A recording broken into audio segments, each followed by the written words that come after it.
मीरा लहानपणापासून गणपतीची भक्त होती.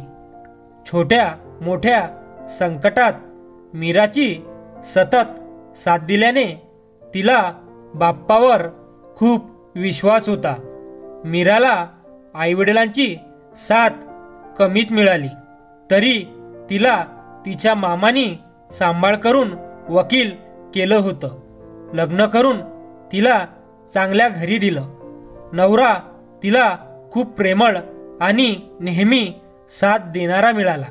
मामाच्या घरीही मामीच्या दबदब्याखाली ती लहानाची मोठी झाली होती. सासरीही तिला सासूच्या दबदब्यात राहावं लागतं. मीरा खूप मोठी वकील होती.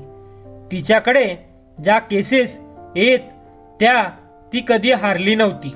त्यामुळे ती नामांकित वकील म्हणून ओळखली जात होती. घरात मात्र ती सासूबाईचं सर्व ऐकत होती. त्यांना मान देत होती. सासूबाई प्रेमळ पण कडक स्वभावाच्या होत्या. जरा अंधश्रद्धाळू होत्या. सासूबाईंना तसं वयामुळे काम होत नसे.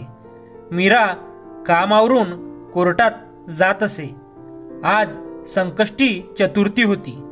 नेहमीप्रमाणे मीराने आज पुरणपोळी आणि मोदकाचा घाट घातला होता. अचानक पोटात असहाय्य वेदना सुरू झाल्या. तिलाही काही समजत नव्हतं की कशामुळे होतंय. तिने पाहिले तर तिला पाळी आली होती. आता तिच्या पायाखालची जमीनच सरकली. कोण करणार आता हे? सासूबाईंना तर काम होत नाही. तिने सासूबाईंना सांगितलं तर त्यांच्या तोंडाचा पट्टच सुरू झाला. पण त्यात तिचीही काय चुकी होती. तरीही तिला सासूबाईंनी समजून घेतले नाही. शेवटी तिने गणपती बाप्पाला हात जोडले. गणपती बाप्पा, मला आज तू तरी समजून घे. मी आज तुझा नैवेद्य बनवणार आहे. मला माफ कर. देवाकडून आलेले हे आम्हा स्त्रियांना वरदानच आहे ना, तर मी अपवित्र कशी? तिने हात जोडून स्वयंपाकाला सुरुवात केली. सासूबाई तिच्याकडे रागानेच पाहत होत्या. लांबूनच त्यांच्या तोंडाचा पट्टा सुरूच होता. तू कर आणि येऊ दे घरावर काहीतरी संकट. सासूबाईचं बोलणं ती मनावर न घेता तिचा हात सुरूच होता. कामावरून तिने बाप्पाला नैवेद्य दाखवून ती कोर्टात निघून गेली. संध्याकाळी अमर आला की सासूबाईचा आणखीनच कालवा सुरू झाला. जेव्हा अमरने मीराला विचारले तेव्हा मीराने अमरला समजावून सांगितले. अमर, आईंना काम होत नाही. संकष्टीमुळे आज काम जास्त होते.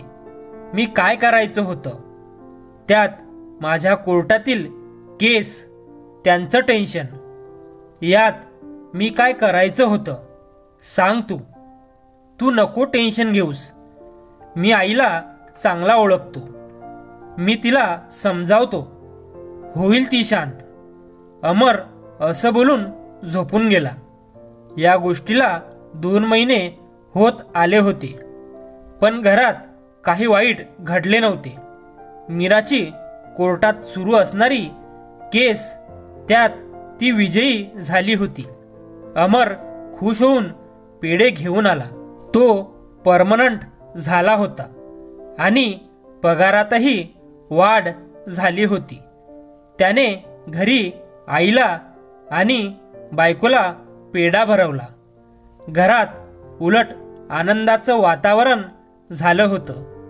तिने सासूबाईंना समजावून सांगितले, आई, हे आपल्या मनाचे खेळ असतात.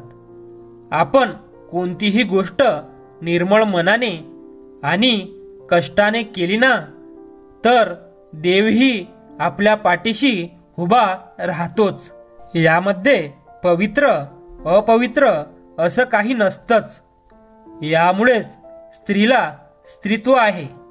मीरामुळे सासूबाईचे डोळे उघडले होते. त्यांनाही त्यांच्या वागण्याचा पश्चाताप होत होता.